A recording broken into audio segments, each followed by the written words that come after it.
예. 네, 오늘은 사도행전 7장 38절로 53절 말씀을 중심으로 광야교회라는 제목의 함께 은혜를 나누려고 합니다. 자, 우리 계속해서 지금 스데반의 설교를 통해 주신 은혜를 나누고 있죠. 오늘 이제 3주째입니다. 3주째. 자, 먼저 이제 지난 시간에 나눴던 말씀을 다시 되새겨 보도록 하겠습니다. 자, 지난주에 설교 제목이 뭐였었죠? 설교 제목. 예. 예. 하나님의 주권이라는 제목이었죠. 잘 잊어버리시니까 목사가 할만해요. 자, 하나님의 주권의 제목, 특별히 모세의 이야기를 통해서 주연을 나눠놓았습니다. 자, 하나님께서는 아브라함에게 그의 후손들 이집트에서 400년간 노예 생활을 한 후에야 비로소 가나안 땅으로 돌아와서 그곳에 정착할 것임을 약속하셨습니다. 그 약속 오직 하나님의 뜻대로, 하나님의 시간에, 하나님의 방법으로 이루어가시죠. 바로 하나님의 주권 안에 있음을 나타내신 것입니다. 아멘. 특별히 하나님께서 모세를 들어서 이스라엘 구원할 뜻을 가지시고 모든 과정을 친히 주관하셨습니다. 그리고 이를 이루어 가셨죠. 자, 이제는 하나님께서 우리를 향한 뜻을 가지시고 당신의 때에 당신의 방법으로 이루어 가십니다. 따라서 우리는 모든 것이 하나님의 주권에 달려 있음을 믿고 어떻게 해야 돼요? 기대하며, 그 다음에 기도하며, 그리고 기다려야 됩니다. 우리가 하나님보다 앞서거나 또 뒤쳐서도 안 되고요. 또 다른 길로 가서도 안 되죠. 늘 하나님과 함께 우리가 걸어가길 힘쓸 때 우리를 향한 하나님의 뜻이 온전히 이루어지게 될 줄로 믿습니다. 자, 이어서 오늘 본문은 특별히 광야에서의 40년 그리고 그 이후에 이스라엘의 모습을 조명하고 있습니다. 저는 38절 다시 볼까요? 38절 말씀 같이 읽어봅니다. 시작. 시내에서 많은 그 천사와 우리 주님과 함께 광야교회에 있었고 또 살아있는 말씀을 받아 우리에게 주던 자가 이 사람이라. 네. 자, 스데반은 출애굽 후 광야에서 40년 동안 생활했던 이스라엘 공동체를 자, 무엇으로 표현하고 있죠? 무엇으로? 광야교회. 오늘 제목이 무엇입니까? 광야교회죠. 자, 광야교회는 말 그대로 광야에 있는 교회이죠. 자, 그런데 그냥 광야에 있는 공동체, 광야에 있는 민족, 광야에 있는 이스라엘 이렇게 표현할 수 있었을 텐데 굳이 광야교회로 표현하는 이유가 무엇일까요? 굳이. 자, 교회는 헬라어로 에클레시아라고 합니다. 에클레시아. 하나님의 부르심을 받은 사람들이란 뜻을 담고 있어요. 자, 이스라엘이 이집트의 노예에서 해방되어서 광야로 오게 된 것이 자신들의 힘이나 능력에 의해서가 아니라 하나님의 부르심을 받아서 온 것이기 때문에 그래서 특별히 교회라는 표현을 한 것입니다. 자, 신명기 말씀 한번 읽어봅니다. 시작. 여호와께서 그 돌판을 내게 주셨더니 그 돌판의 글은 하나님의 손으로 기록하신 것이요 너희의 총회 날에 여호와께서 산상국을 가운데에서 너에게 이르신 모든 말씀이니라. 아멘. 자, 지금 시내산 앞에서 하나님의 율법을 받는 이스라엘 공동체를 가리켜서 뭐라고 그래요? 너희의 총회라고 표현하죠. 총회. 이 총회라고 표현하고 있는데 이 총회를 70인역 성경 헬라어로 번역한 성경에서 바로 에클레시아라고 번역하고 있어요. 에클레시아. 그러니까 총회라는 말을 다른 말로 표현하는 뭐예요? 교회. 그렇죠? 에클레시아 교회라고 이제 번역을 할 수가 있는 것입니다. 그러니까 바로 하나님의 부르심을 받은 사람들이 모인 집합체이기 때문에 바로 이제 에클레시아, 바로 교회로 번역을 한 것이죠. 자, 그렇다면 여러분, 하나님의 부르심을 받은 교회의 가장 큰 역할은 무엇일까요? 가장 큰 역할. 교회의 가장 큰 역할은 무엇보다도 우리를 죄와 죄의 노예에서 구원하시고 부르셔서 당신의 백성으로 삼으신 하나님의 뜻을 분별하고 그 뜻에 온전히 순종하는 것입니다. 아멘. 그것이 교회의 가장 큰 역할이죠. 자, 그렇다면 이스라엘을 이집트의 노예에서 구원하셔서 광야로 불러내시는 뜻이 무엇일까요? 자, 이 말씀 한번 읽어볼까요? 자, 시작. 세계가 다 내게 속하였나니 너희가 내 말을 잘 듣고 내 왕을 지키면 너희는 모든 민족 중에서 내 세가 되겠고 너희가 내게 연합하여 세상을 나타내리라. 거룩한 백성이 되리라. 너는 이 말을 이스라엘 자손에게 전할지니라. 아멘.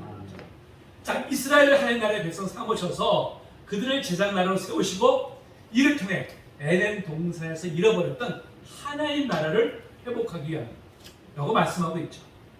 이를 위해서 이스라엘이 행해야 될 일이 무엇입니까? 행해야 될 일이 뭐라고 그래요? 너희가 내 말을 잘 듣고 내 언약을 지키며 말씀하고 있잖아요. 바로 하나님 뜻에 온전히 순종하는 것이죠. 여러분 나라가 승리되는 무엇이 생각했어요? 세 가지. 주권, 땅, 국민. 우리 선생님 대단하시죠. 아시고 말씀하셔서 자, 세 가지입니다. 세 가지. 바로 하나님 나라의 맞히죠? 하나님 나라도 세 가지 요소가 충족이 되게 되죠. 자, 하나님의 주권이 누구한테 있어요? 하나님께 있습니다. 그렇기 때문에 그 나라의 백성이라는 의당 하나님의 뜻에 온전히 순종할 때 하나님 나라가 이루어지게 되는 줄로 믿습니다. 아멘. 자, 이제 하나님께서 이스라엘을 출애굽시키셔서 가나안 땅을 인도하실 때 지름길로 가게 하지 않으시고 광야로 우회하게 하시죠. 광야로. 자, 그 이유가 무엇일까요? 자, 이 말씀 읽어봅니다. 시작. 바로가 백성을 보낸 후에 유대 사람의 땅의 길은 가까울지라도 하나님이 그들을 그 길로 인도하지 아니하셨으니 이는 하나님이 말씀하시기를 이 백성이 전쟁을 하게 되면 마음을 돌이켜 애굽으로 돌아갈까 하였습니다. 아멘.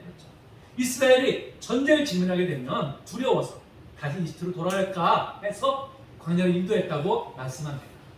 근데 저는 이보다 더 큰 이유가 있다고 생각해요. 더 큰 이유가. 어떤 이유일까? 궁금하시죠? 궁금하지 않으십니까? 예. 자, 광야는 어떤 곳일까요? 우리나라에 광야가 없어요. 정말 산이 70%이기 때문에 늘 어디나 가나 실력이 좀 무거워져 있잖아요. 축구법은 말이죠. 근데 광야는 어떤 곳입니까? 풀 한 폭이 제대로 나지 않고요. 물 얻기 힘든 곳이죠. 이게 유대 광야입니다. 유대 이스라엘의 바로 광야죠. 정말 황량하죠? 정말 황량해요. 아무것도 눈에 들어오지 않는 바로 그것이 바로 광야죠. 그래서 이 장차에 걸쳐서 이 광야를 지난다는 것은 그야말로 목숨을 내어놓는 여정이죠. 그러니까 이 광야를 지나는 게 너무 힘든 과정이다 보니까 흔히 고달픈 인생길을 뭐라고 표현해요? 광야로 비유하죠. 정말 광야 같은 인생길이다 표현하죠. 또 당장 오늘 밤에 그리고 내일 무슨 일이 벌어질지 볼 수 없기 때문에 그래서 광야 같은 인생이라고 이렇게 표현을 하는 것입니다. 이렇게 광야 같은 인생길을 걸어가는 사람들은요 크게 두 부류의 사람들로 나누어져요. 두 부류의 사람들. 자, 하나는 아무것도 눈에 들어오지 않고 의지할 것 하나 없는 상황에 처했을 때 영안을 크게 열어서 함께 하신 하나님을 보고 더욱 하나님을 의지하는 사람들입니다. 이들은 고난 중에 살아계신 하나님의 음성을 듣게 되고 하나님을 만나는 역사를 경험하게 되는 것이죠. 아멘. 평소에는 육의 눈이 가려져서 보지 못했어요. 근데 고난이 바로 가려져 있던 꺼풀을 벗겨냄으로 인해서 비로소 살아계신 하나님을 만나게 되는 것입니다. 제가 아침에 이제 새벽 기도를 마치면 꼭 등산을 해요.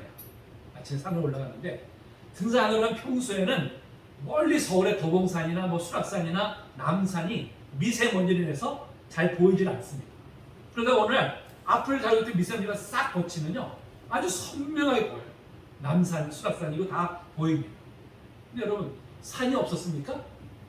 산은 원래 있었죠? 그 자리에 있었는데 다만 미세먼지가 가려워서 제 눈에 보이지 않았던 것뿐이죠. 마찬가지죠. 하나님은 늘 그 자리에 계시지만 아멘. 우리의 눈이 탐욕이나 세상적인 가치관으로 인해서 가려져 있기 때문에 하나님을 보지 못하던 것이죠. 그러다가 고난이 우리의 눈에서 탐욕과 세상적인 가치관을 거둬내므로 비로소 함께 하시는 하나님을 보게 되는 것이죠. 아멘. 여러분, 광야가 바로 그런 역할을 하는 곳입니다. 그래서 하나님께서 이스라엘의 광야로 인도하신 이유는 바로 그들의 영안을 열어서 하나님을 보고 하나님을 의지하는 백성으로 세우기 위함이었던 것이죠. 아멘. 자, 저와 여러분 모두가 하나님을 언제 인격적으로 만났습니까? 언제? 바로 광야와 같은 그 어떤 것도 보이지 않고 의지할 곳이 없었을 때 비로소 하나님을 만나게 되지 않았습니까?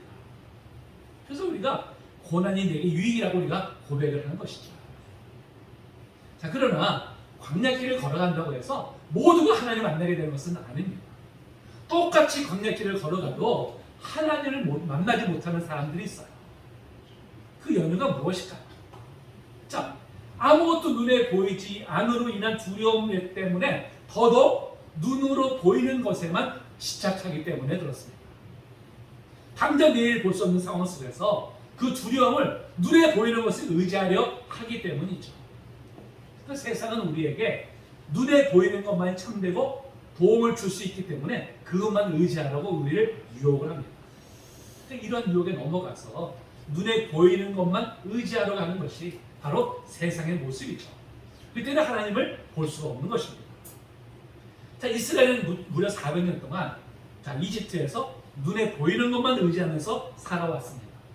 그러한 그들에게 있어서 눈에 보이지 않는 하나님보다는 눈에 보이는 우상이 더욱 신뢰감을 주었죠. 그래서 그들은 하나님의 은혜로 이집트에서 나왔음에도 하나님을 의지하기보다는 여전히 눈에 보이는 것, 바로 우상을 섬기는 것에 집착을 한 것이죠. 자, 모세가 하나님께로부터 십계명을 받기 위해서 시내산에 40일 동안 올라가 있었습니다. 그때 이 밑에 있었던 백성들이 이 모세의 구제로 인해서 두려워 떨기 시작했어요. 그리고 아론에게 뭘 요구합니까? 이 말씀 볼까요? 읽어봅니다. 시작.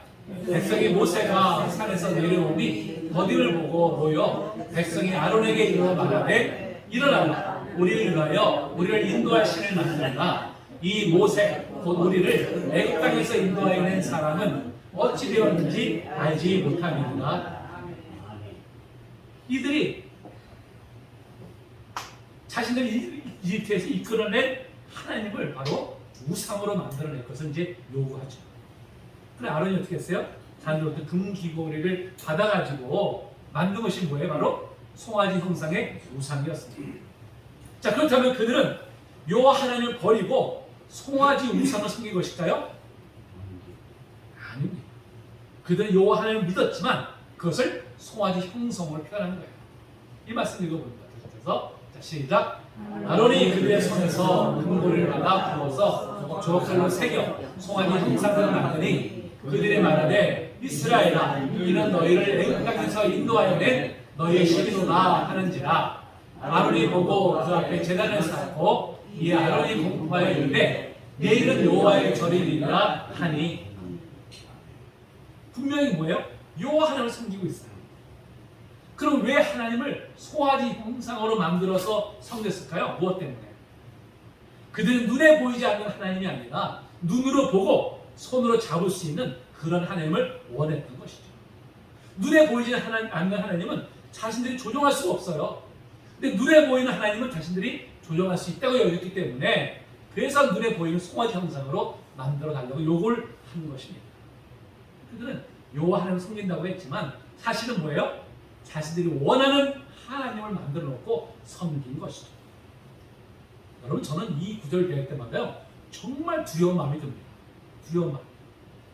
혹 나도 내가 지금 하나님 믿는다고 하면서 혹시 내가 원하는 하나님을 만들어 놓고 섬기고 있는 것은 아닌가, 이런 생각이 들면 정말 무섭기까지 해요. 얼마나 하나님을 정말 열심히 믿다고 생각했는데 훗날 주 앞에 섰을 때 야, 내가 너를 도무지 알지 못한다고 말씀하신다면 여러분, 그보다 더 당황스러운 일이 어디 있겠어요? 그보다. 그러면서 우리 지금 어떤 하나님을 믿고 있는지 자신을 잘 살펴봐야 됩니다. 아멘. 자, 우리 성도님들은 하나님을 나의 삶의 주권자로 믿으십니까? 아니면 하나님을 내가 추구하는 것을 이루어 주실 그런 분으로만 알고 믿으십니까? 여러분, 전자라면 올바른 믿음이지만 혹이라도 후자라면 그 믿음은 자기 중심적인 것을 불구합니다. 그래서 저는 전자의 믿음을 신앙이라고 정의하고 후자의 믿음을 종교라고 정의합니다. 하나님의 중심의 믿음이 바로 신앙이고 자기 중심의 믿음이 종교입니다. 그러면서 우리 모두가 내가 지금 종교 생활을 하고 있는지 신앙 생활을 하고 있는지를 잘 살펴봐야 돼요. 아멘. 우리 성도님들은 모두가 다 신앙 생활을 하고 있는 줄로 믿습니다. 아멘. 여러분, 인간은 자기를 위해서 우상을 만들어 놓고요. 아이러니하게도 도리어 그 우상의 지배를 받아요. 희한하죠? 자기가 만들어 놓고 자기가 거기 얽매입니다. 근데 사실 우상은 나무나 돌이나 기금속으로 만든 것이기 때문에 그 안에 뭐가 없어요? 생명이 없어요. 생명. 그럼에도 이런 우상을 만들어 놓고 섬기는 이유가 뭐예요? 그 우상이 자신이 원하는 것을 채워줄 수 있다고 생각하는 그릇된 믿음 때문에 우상을 만들어 놓고 섬기는 것이죠. 근데 자, 시편 기자는 우상의 헛됨에 대해서 이렇게 노래하고 있어요. 자, 우리 한 절씩 교독하시고요. 마지막 절 납득하겠습니다. 그들의 우상들은 은과 금이요 사람이 손으로 만든 것이라. 귀가 있어도 듣지 못하며 코가 있어도 냄새 맡지 못하며 손이 있어도 만지지 못하며 발이 있어도 걷지 못하며 몸이 있어도 잡아주지 못하는 함께 있습니다. 우상들을 만드는 자들과 그것을 의지하는 자들이 다 그와 같으리라. 아멘. 결국 인간이 우상을 만들고 섬기는 것은 뭐예요? 자기 중심적인 행인 것이죠. 자기를 위해서. 자기가 복받자. 자기가 잘 되자. 자, 오늘날 우리는 과거처럼 뭐 노골적으로 우상을 만들어 놓고 섬기지는 않습니다. 그 대신에 뭘 섬기고 있을까요? 무엇을? 더 많은 재물, 더 나은 형통, 더 높은 지위를 숭배하죠. 이것만이 인생의 참된 행복을 가져다 준다고 하는 맹신으로 인해서 너도 나도 여기에 목을 매답니다. 그러나 여러분, 돈은 인격이 있을까 없을까요? 인격이 없어요. 비인격적이잖아요. 근데 이 비인격적인 것을 섬기게 되면요, 그걸 섬기는 사람도 비인격적이 되고 맙니다. 그래서 물질 만능주의에 빠져들면 들수록 나타나는 현상이 뭐예요? 더욱더 비인격적이 되어간다는 사실이죠. 오늘 더 많은 돈을 얻기 위해서 생명을 경시하는 풍조가 더욱더 만연해지고 있습니다. 또 나보다 덜 가졌거나 약하다고 여기는 사람들을 동정하기보다는 도리어 경멸하고 무시합니다. 모든 것을 그 존재로 판단하기보다는 소유로 판단하는 풍토가 더 거세지고 있어요. 이 모든 현상이 인격이 없는 돈을 우상으로 섬기는 데서 기인하는 것이죠. 왜 이렇게 돈을 우상으로 섬기는 현상이 점점 더 심화되어 가는 것일까요? 무엇 때문에? 눈에 보이지 않는 하나님을 의지하기보다는 눈에 보이는, 내 눈에 보이고 내 손에 잡히는 것에 매달리기 때문에 이런 현상이 점점 더 심화되어 가는 것이죠. 이는 이스라엘의 역사 속에서 아주 극명하게 나타났습니다. 그들은 자신들을 이집트에서 불러내어서 그 백성으로 삼으신 하나님을 따르기보다는 눈에 보이는 것만이 자신들을 구원할 것이라 여겨서 끊임없이 우상을 만들어서 그것을 섬겼습니다. 오늘 그것이 이제 42절, 43절에서 바로 말씀하고 있는 것이죠. 뭐라고 말씀합니까? 너희가 광야에 40년간 희생과 제물을 내게 드린 일이 있었느냐? 이게 무슨 말씀이에요? 너희가 나를 섬긴다고 하면 사실은 우상을 섬긴 것이라고 말씀한 것이죠. 그리고 이스라엘 가나안 땅에 들어가서도 뭐예요? 몰록의 장막과 신 네팔의 별을 받들었다고 했어요. 몰록이란 신이 우상이 어떤 신이냐면요, 자식을 인신제사로 바치는 그런 우상이에요. 하나님께서 가장 가증히 여기셨던 바로 그런 우상인데 그걸 섬기는 일을 이스라엘이 행했다는 것이죠. 결국 하나님께서 그들을 우상을 섬기는 일에 그냥 내버려 두셨어요. 끝내 나라가 망해서 바벨론을 포로로 끌려가게 하신 것이죠. 눈에 보이는 것만이 전부인 것으로 여기고 하나님을 저버리고 우상을 숭배했던 이스라엘은 끝내 하나님의 무서운 진노의 형벌을 받고야 만 것입니다. 그렇다면 과연 우리는 우상을 섬기는 일에 있어서 자유로울까요? 자, 이 성경과 자연을 통해서 자신을 계시하신 하나님을 믿지 않고 자신이 원하는 하나님의 상을 만들어 놓고 믿고 있다면 그것은 하나님을 섬기는 것이 아니라 우상을 섬기는 것입니다.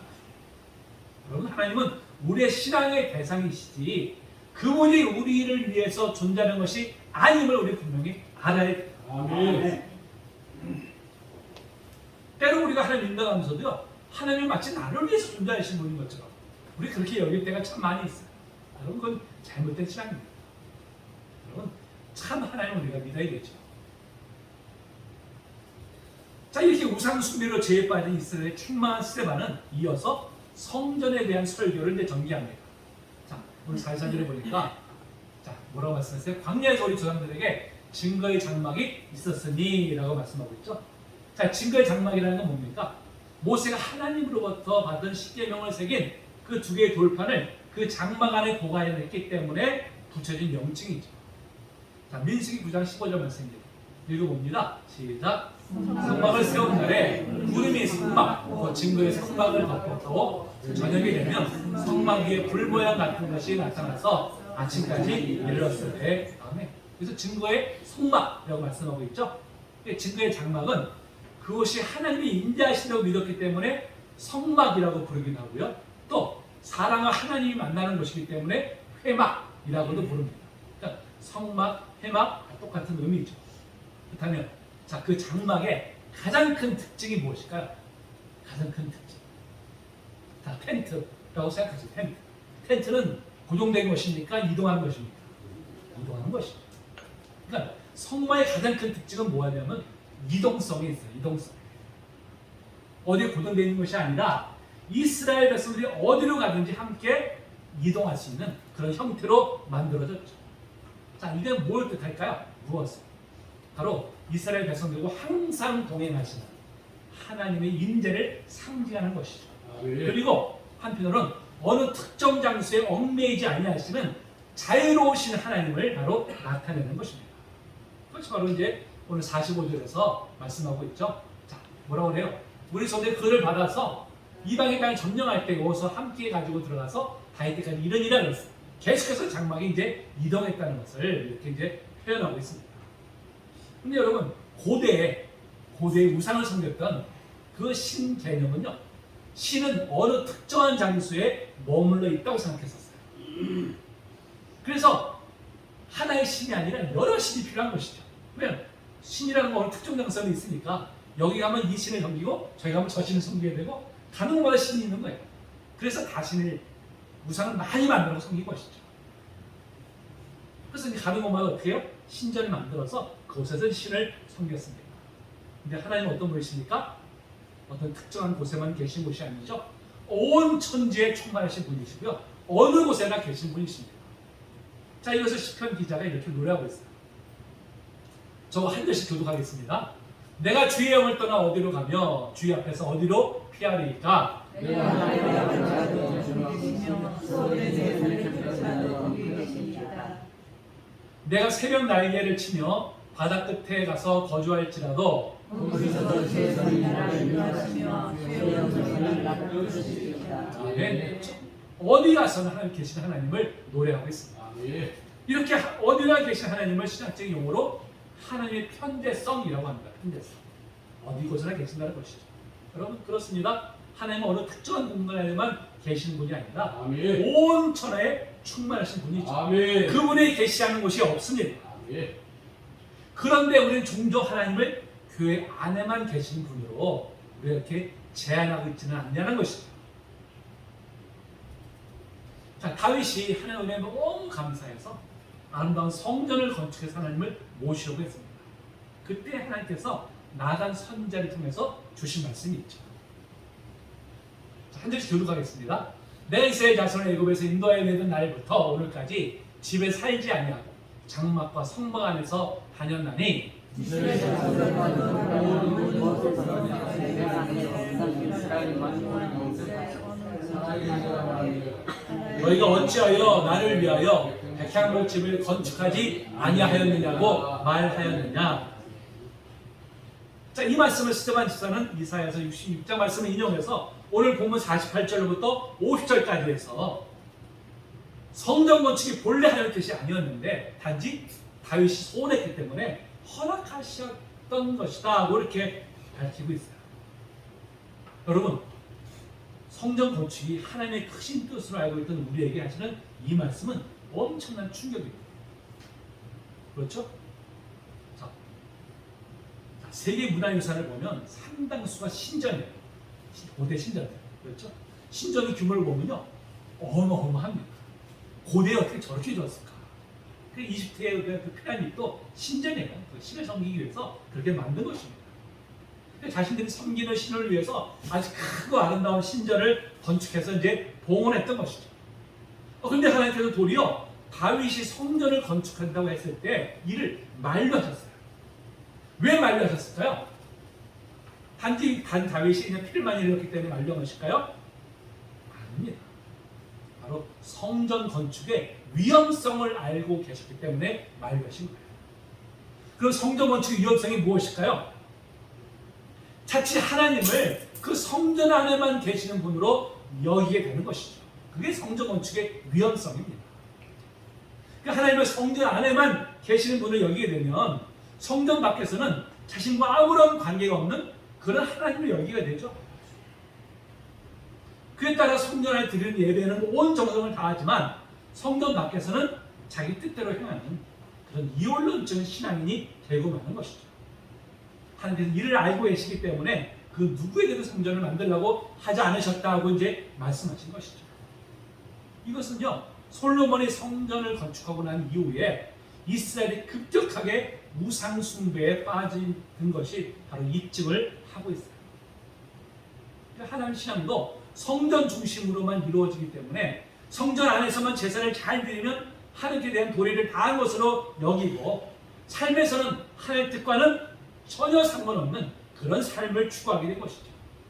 결국 이로 인해서 이스라엘은 타락의 길을 걷게 되고 하나님의 진노를 받아서 끝내 성전은 초토화되고 나라가 멸망당하는 비극을 겪게 되고 맙니다. 그렇다면 이것이 오늘날 우리의 신앙에는 어떠한 교훈을 주고 있을까요? 어떠한 교훈? 오늘날 이 예배당을 성전의 개념으로 인식하는 분들이 제법 많이 있습니다. 어떤 분들이 무의식적으로 예배당을 그냥 성전이라고 이렇게 이제 부르기도 하죠. 사실 이것은 명백히 비성경적이에요. 성전은 예배당이 아닙니다. 성전은 지금 오늘날 성전은 어딜까요?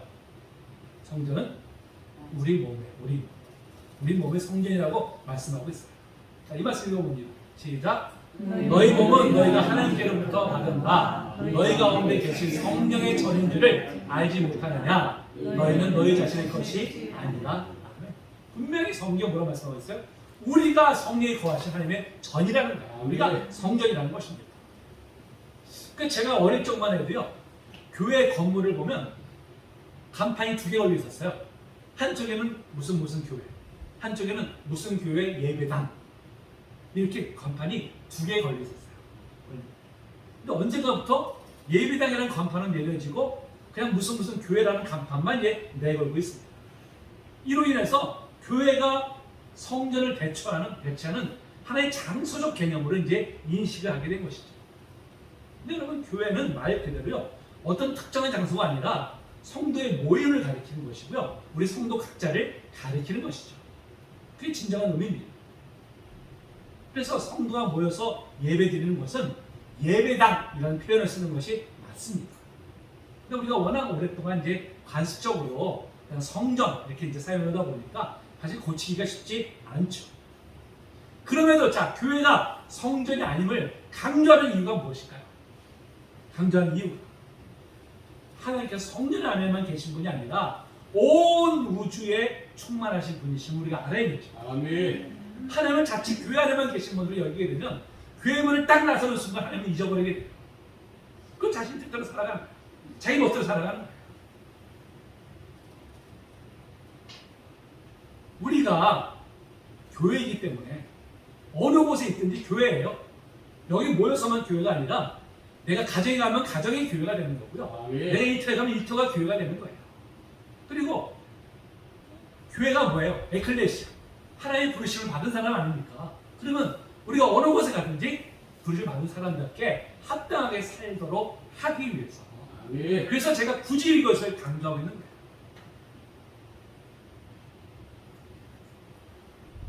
원래 우리가 각자가 다 교회인데 정말 우리가 그 부르심에 합당하게 우리가 살려고 힘쓰고 있을까요?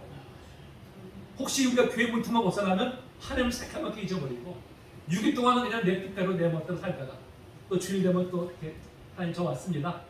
우리가 이러고 있지는 않냐는 것이죠. 여러분, 그건 온전한 신앙생활이 아닙니다. 우리가 다 교회 흩어져서 우리가 그래서 그곳에서 우리는 하나님의 부르심을 받은 사람답게 합당하게 우리가 힘써야 될 줄로 믿습니다. 아멘. 이렇게 하나님은 성전 안에만 계시는 분이 아님에도 억지로 하나님을 성전 안에 가둬놓고는 자신들 멋대로 살아가는 자들을 향해서 스데반이 이렇게 책망하죠. 50절 보니까 이 목이 곱고 마음도 귀에 할례를 받지 못한 사람이다. 너희도 너희 조상과 같이 항상 성령을 거스른다. 그들은 참 성전이신 예수 그리스도께서 오셨음에도 영접하기는커녕 그를 증거한 사람들 뿐만이 아니라 그리스도를 아예 십자가에 못 박도록 이제 내어주는 악행을 저지르고 말았죠. 하나님께서는 일찍이 모세 입을 빌어서 그와 같은 선지자, 곧 그리스도를 보내실 것임을 이제 약속하셨죠. 바로 신명기 18장 15절 말씀하죠. 나와 같은 선지자 하나를 일으키시겠다고 했어요. 나와 같은 선지자는 또 누굴 가리킵니까? 예수 그리스도를 가리키는 것이죠. 그럼에도 그들은 자신들과 뜻이 다르다는 이유 때문에, 자신들의 기득권을 비운다는 이유 때문에 예수님을 영접하기는커녕 오히려 대적하고 끝내 죽음에 이르게 하고 말았던 것이죠. 이랬을 때 바로 오늘 보면 53절에서 천사가 전한 율법을 지키지 아니했다고 이제 책망을 합니다. 여러분, 하나님께서 우리에게 하나님의 말씀을 주신 이유가 무엇일까요? 말씀 주신 이유, 우리에게 무거운 짐을 지우기 위해서입니까? 아니죠. 뭐라고 말씀합니까? 레위기 18장 5절에서 너희는 나의 규례와 법도를 지키라. 사람이 이를 행하면 그로 인하여 살리라고 말씀합니다. 우리 하여금 영원한 생명을 주시기 위해서 말씀을 주신 것입니다. 그러니까 하나님의 말씀에 순종하는 것은 우리 하여금 영원한 생명을 얻기 위함이죠. 근데 이스라엘은 탐욕으로 인해서 하나님의 말씀을 듣기는 들었는데 순종하지 않았고요. 끝내 그의 상황은 벌을 받고야 말았습니다. 그들은 자신들이 하나님의 율법을 소유한 백성이라고 자부했지만 순종하지 않는 말씀은 아무리 소유한다고 해도 그것이 생명을 주는 것은 결코 아닙니다. 우리도 하나님의 말씀을 늘 읽고 듣고 묵상하고 있습니다. 근데 여러분, 아무리 성경에 대해서 많은 지식이 있다고 할지라도 순종하지 않으면 결코 우리를 유익하게 못하죠. 우리가 말씀을 듣고 읽는 이유가 무엇입니까? 왜 말씀을 들어요? 왜 말씀을 읽습니까? 순종하기 위함이죠. 순종하기. 그렇죠? 그 말씀을 우리 삶에 적용함으로 부르심에 합당한 사람으로 변화되기 위함이죠. 하나님께서 우리를 이 광야 같은 인생길로 인도하신 이유는요, 오직 뭐예요? 하나님만을 의지하고 그 말씀에 순종하는 백성으로 세우기 위해서 광야 같은 인생길로 인도하신 것입니다. 자, 이스라엘 광야에서 눈에 보이지 않으시지만 늘 함께하신 하나님을 의지하기보다는 눈에 보이는 우상을 섬기면서 하나님께 불순종했죠. 끝내 어떻게 했습니까? 약속의 땅인 가나안 땅에 들어가지 못했습니다. 자, 우리 모두도 죄의 노예에서 해방시켜 주시고 부르심을 받았습니다. 근데 아직 약속의 땅에 들어간 것은 아니죠. 우리 앞에는 광야 같은 인생길이 놓여 있습니다. 이 광야 같은 인생길에서 이제 우리는 자, 눈에 보이지는 않지만 우리를 생명의 길로 인도하시는 하나님을 의지할 것인지, 아니면 당장 눈에 보이기에 무언가를 줄 것 같으나 결국에는 멸망으로 이끄는 세상적인 가치관을 의지할 것인지를 우리는 선택을 해야 됩니다. 근데 여러분, 우리는 광야교회로 부르심을 받은 사람들이에요. 우리를 부르신 하나님의 뜻은 바로 이 광야길에서 훈련되고 그리고 새롭게 되어서 하나님 나라를 이루는 것이고, 또 이를 통해서 누군가를 하나님 나라로 생명의 길로 인도하는 것입니다. 우리는 지금 우리를 부르신 하나님의 뜻에 어떻게 순종하면서 우리가 따라가고 있을까요? 우리를 광야교회로 부르신 하나님의 뜻을 분별하면서 그 뜻에 온전히 순종하기를 믿습니다. 영원한 생명의 길로 약속의 땅을 나아가는 우리 모두가 되시기를 주님의 이름으로 축복합니다. 아멘. 찬양하시고